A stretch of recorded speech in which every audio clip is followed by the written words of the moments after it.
Ontem tivemos a reunião de governadores com o presidente em exercício Michel Temer, que resultou basicamente no seguinte: os estados que devem dinheiro à União receberam uma espécie de um saldo. Como é que chama isso quando você adia o início de uma prestação? Uma carência de 6 meses para pagar as mensalidades, enfim, os débitos com a União.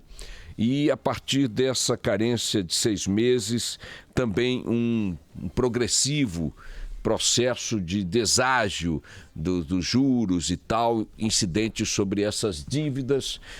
Como quando acontece um desconto, alguém perde alguma coisa ou abre mão de alguma coisa, mesmo que a mercadoria esteja muito cara, se você chegar numa loja e vai comprar uma mercadoria que custa na tabelinha lá R$100, e o cara te vende por 70, ainda assim pode estar caro, mas se tivesse vendido por 100, ele teria lucrado mais. Então, de alguma coisa, ele abriu mão.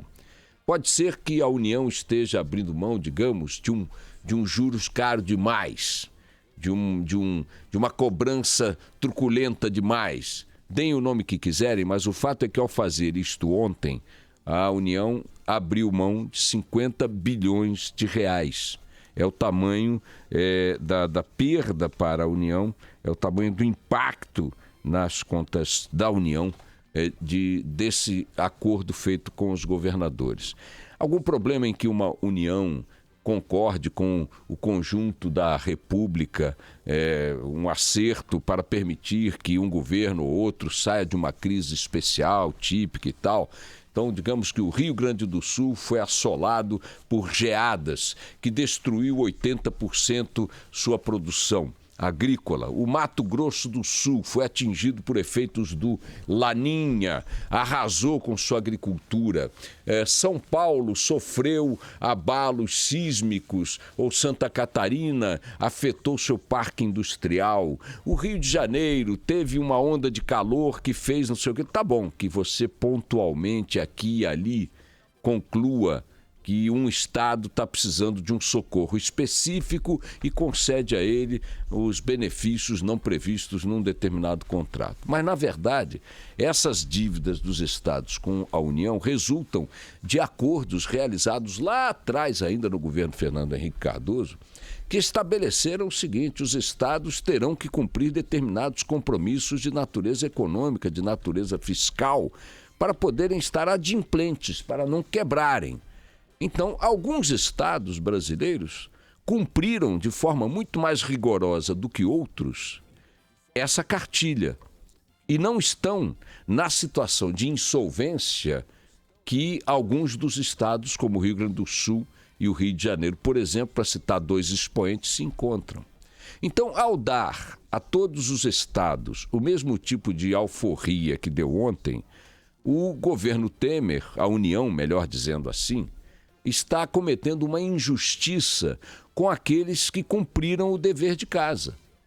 Aqueles que cumpriram o dever de casa, embora venham a ser também de alguma forma beneficiados pela carência concedida ontem, estão vendo concessões feitas em prejuízo das contas públicas nacionais a estados que simplesmente não souberam ou não quiseram conduzir de forma austera, de forma profissional, suas contas. O exemplo típico é o Rio de Janeiro, onde o governador Sérgio Cabral produziu um prejuízo monumental aos cofres do Estado, conduzindo os seus governos de forma perdulária, até helicóptero para carregar cachorro da família ele usava, vendeu antecipadamente créditos dos royalties do petróleo, fez operações desastrosas no campo da Previdência, do Instituto de Previdência do Estado, concedeu isenções de 138 bilhões de reais entre 2007 e 2014, 2015. O Estado concedeu isenções, aliás, de 138 bilhões de reais. Então quebrou literalmente o Estado e agora a conta dessa quebradeira, mais acentuada em alguns estados e menos em outros, vai bater mais uma vez no bolso da gente. Porque quando a gente olha um acordo como esse sendo feito entre a União e os estados, envolvendo prejuízos para uma das partes, e ontem o prejuízo foi da União, o impacto é de 50 bilhões de reais, a gente acha que está chegando a um país de consensos políticos. Olha que bacana, olha como é que a classe política, os gestores públicos estão consertando suas diferenças, ajustando suas arestas. Isso aí é uma conta que vai bater no bolso de cada um de vocês. Na perda de recursos e capacidades da União de investir na recuperação da economia. E por falar em economia, é uma malandragem querer atribuir à economia e à crise geral da economia a situação pela qual os estados estão atravessando. Cada qual tem sua cota de culpa específica pela forma, repito, irresponsável, perdulária com que conduziram os negócios de cada administração estadual. Não tem ninguém sem culpa no cartório, mas é importante chamar a atenção que alguns têm quase que nenhuma anotação desabonadora no cartório. Por exemplo, Santa Catarina. É um estado que não tem esse problema.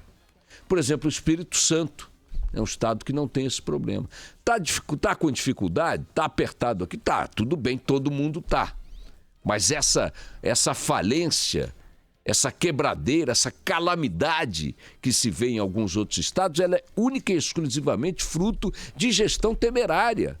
De governantes que agora vão para Brasília acertar no pano verde da política um acordo que vai bater na cabeça do contribuinte mais uma vez, como se eles não tivessem que responder, inclusive judicialmente, pelos erros administrativos e crimes administrativos que cometeram. Fica aí o registro de que esse acerto de ontem, alguém pagará por ele. Não é nem o governo Temer, nem os governos estaduais, somos nós. A outra notícia diz respeito a uma coletiva, uma entrevista coletiva que o senhor Eduardo Cunha vai dar hoje em Brasília. Não se sabe exatamente o que ele vai dizer, mas certamente não dirá algo que nós gostaríamos de ouvir agora. Por exemplo, estou renunciando à presidência da Câmara, todos os amigos dele dizem que não é esse o sentido da entrevista coletiva, e menos me importaria ouvir talvez que ele vai renunciar, porque ele já está afastado de fato. Portanto, ainda que anuncie isso, não é tão relevante assim, embora fosse uma boa coisa aos nossos ouvidos.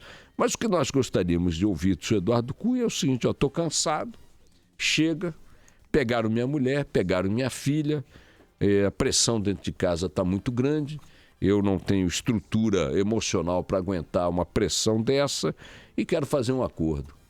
Acordo no qual eu vou entregar o que fiz, os crimes que cometi, e aí vão precisar de uns 2 meses de audiência, porque ele vai ter que contar muita coisa, e vou contar com quem fiz, quem se associou a mim. Com isso, minha gente, nós teríamos talvez um impacto maior do que o produzido pelas denúncias, pelas delações premiadas conjuntas de todas as empreiteiras. Muita gente que conhece bem o senhor Eduardo Cunha, seu método de ação e a forma como ele construiu sua carreira e seu poder, dizem que ele é uma espécie de contador meticuloso, daqueles que anotam tudo, guardam tudo, memorizam tudo, registram tudo. O que tem de gente se borrando de medo com a possibilidade de Eduardo Cunha abrir a boca é gigantesca, porque Eduardo Cunha, se abrir a boca, a coisa fica esquisita. É mais que Delcídio, é mais que Severo, é mais que Sérgio Machado. Eduardo Cunha é o homem-bomba, ele de fato é o homem-bomba. Não é de hoje que Eduardo Cunha opera no submundo da política com operações criminosas. Não é de hoje que ele faz isso. E não é apenas isso que brotou e que nós vimos, não é muito mais. A bancada de Eduardo Cunha, que é gigantesca, não é uma bancada conquistada pela ideologia. Não é uma bancada conquistada pela afinidade filosófica. É uma bancada conquistada pelos negócios, pela associação em negócios. E ele soube fazer isso ao longo da vida e fez muito bem. Então, se essa figura abrir a boca, coisa que eu não creio que ele prometerá hoje, absolutamente, ele vai tentar ainda, acho eu, nesse pronunciamento, um golpe de defesa, tentar mais uma vez dizer que é inocente, etc. e tal. Não estou conseguindo enxergar nada de muito relevante nessa coletiva que ele convocou para hoje. Vamos ver se mordo a língua ou não. De qualquer maneira, será a coletiva de um moribundo. Já desde aquele voto tão coerente quanto o caráter da figura do senhor Vladimir Costa na comissão de ética, o corpo de Eduardo Cunha começou a exalar um cheiro típico dos necrotérios. O Vladimir Costa traiu-o ostensivamente. O PRB, partido da tia Heron, também traiu ostensivamente. E ontem eu vi o seu fiel escudeiro Carlos Marum. Esse, então, é desses que comprava briga. Como esse Vladimir Costa, né? Queria sair até no braço para defender Eduardo Cunha. O próprio Carlos Marum dizendo que Cunha deveria renunciar e que tem sido esse o conselho que ele tem levado até o presidente licenciado, afastado da Câmara dos Deputados. Ou seja, seus amigos estão abandonando o navio. Maranhão, inclusive. Né?